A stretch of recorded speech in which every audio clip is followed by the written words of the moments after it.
So, I may be roughly overgeneralizing here, but it seems to me that there's often a trigger problem that generates in your mind a great solution for when you come up with new companies. So, for example, when trying to negotiate with the Russians for launch capacity, the aha that we should just build a better rocket to solve this problem comes forth. Or when you deal with the commute on the 405 or whatever in LA, it's like, oh my God, what is wrong with mass transit and perhaps Hyperloop? And then, with a variety of ideas, there seems to be some trigger, something that's broken in the world and you have an idea of how to fix it. And I guess what I'm curious about is not how you've picked the areas of interest and the solutions, but how have you decided what not to fix? In other words, there's many things that need fixing in the world, and students here probably could think of a long list, many of which you could probably imagine solutions to using the physics first principle approach. But has there been any framework or idea you've used to filter out what you don't do,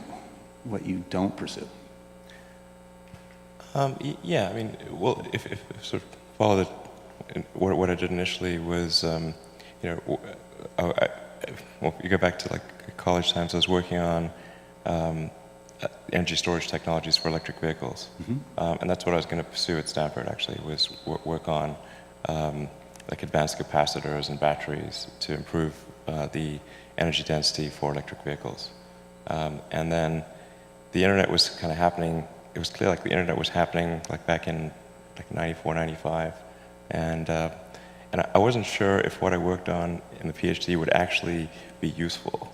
So I was really concerned that if I... Why? Timing, or what was your intuition? Meaning, I think or it could be academically useful, but not practically useful. I think it could result in a PhD and adding some leaf to the tree of knowledge, but then discovering that, well, it's not really gonna matter. Like that's, is it going to be a good enough thing to actually be used in an electric vehicle? I wasn't sure. I mean, so it was like, I was uncertain as to whether success was one of the possible outcomes. Right. Like I thought maybe it was, but I wasn't sure. And then I thought, well, if I watch the internet get built while I'm doing this, that would be really frustrating.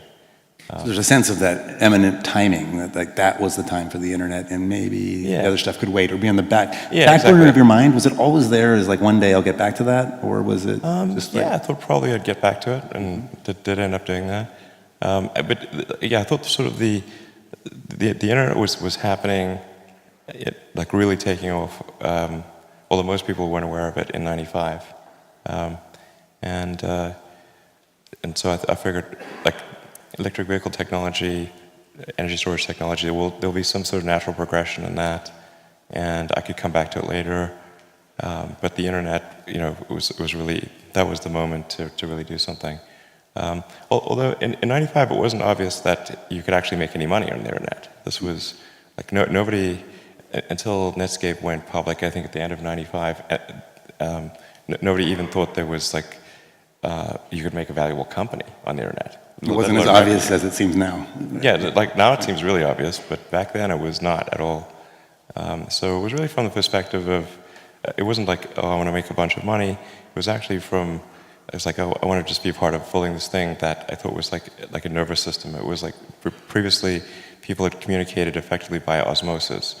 And, you'd have to like basically physically, connect with somebody to really communicate. You're like a letter. Like you'd send letters like that on paper.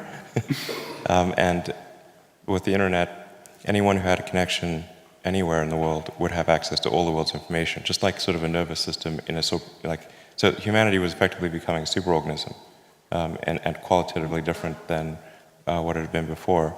And so I wanted to be part of that. And but initially the goal was just to make enough money to pay the rent. It wasn't to do anything beyond that. And then, as many know, that much of that capital then got plowed back into your next businesses. Right, exactly. Exactly. So then then the internet's also helpful because it's anything to do with software is a low capital endeavor. So I didn't have any money. I just had a bunch of student debt, and but software you can just write like by yourself, and you don't need a lot of atoms. Like you don't need a lot of tooling and equipment and. So it's not capital intensive. So the ability to start a company if it's software related and it's the first company, is much, much easier. Right, right.